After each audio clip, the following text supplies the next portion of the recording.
पुण्यात फ्लॅट घ्यायचा आहे. पण कुठे घ्यायचा, कसा घ्यायचा, कुणावर विश्वास ठेवायचा? फसवणूक तर होणार नाही ना? योग्य दरात मिळेल की नाही? मोठं कन्फ्युजन आहे.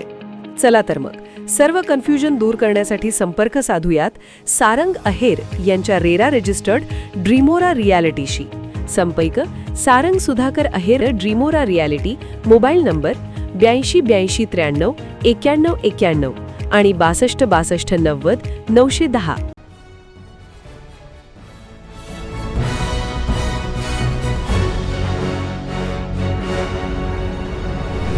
आपण पाहत आहात BCCN न्यूज.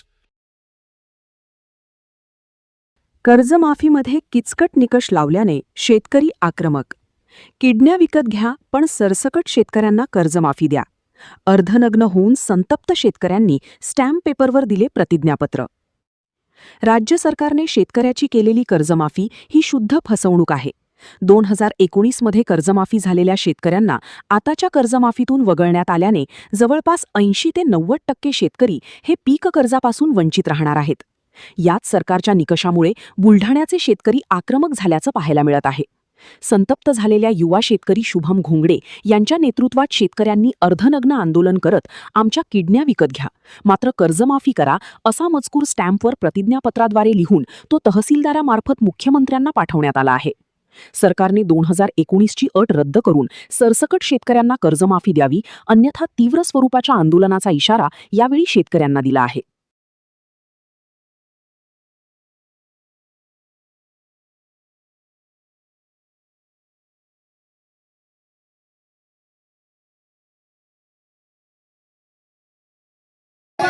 अशी कशी देत नाही शेतकऱ्यांना कर्जमाफी. किडन्या विकत घ्या पण कर्जमाफ करा. शासनाला GRS आहे, या GR मध्ये आम्ही बसत नाही. मग आता आमच्याकडे पैसे नाही. आता शेवटी आम्ही किडनी विकतो, तुम्हीच किडनी विकत घ्या आणि आमचं कर्ज माफ.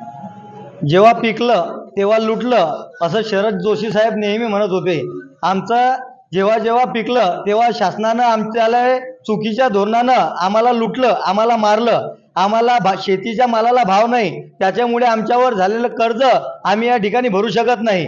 आज जे 2019 मध्ये जे शेतकऱ्याला कर्जमाफी झाली होती त्यानंतर जे शेतकरी त्यामध्ये बसले होते ते सगळे शेतकरी वगळून फक्त 50,000 रुपये शेतकऱ्याला अनुदान देऊ असा फुकटा GR या ठिकाणी शासनानं आमच्यावर काढलाय. आम्ही आज या ठिकाणी स्टॅम्पवर ॲफिडेव्हिट करून तहसीलदार साहेबांना आम्ही या ठिकाणी निवेदन दिलेलं आहे. तो स्टॅम्प ॲफिडेव्हिट केलेला आहे. आमच्या किडन्या विकत घ्या पण आमचं कर्ज माफ करा. जर आमच्या किडनीचे पैसे जास्त होत असतील तर आमच्या 2-4 शेतकरी भावांना या ठिकाणी कर्जमाफीचा लाभ द्या अशा मागणीसाठी आम्ही या ठिकाणी आलेलो आहे. खरं तर हे जर या ठिकाणी कर्ज माफ झालेलं नाही, सरसकट माफ झालं नाही तर शेतकऱ्याच्या भावनाचा उद्रेक या ठिकाणी झालेला शिवाय राहणार नाही आणि महाराष्ट्राचा नेपाळ या ठिकाणी झाल्याशिवाय राहणार नाही.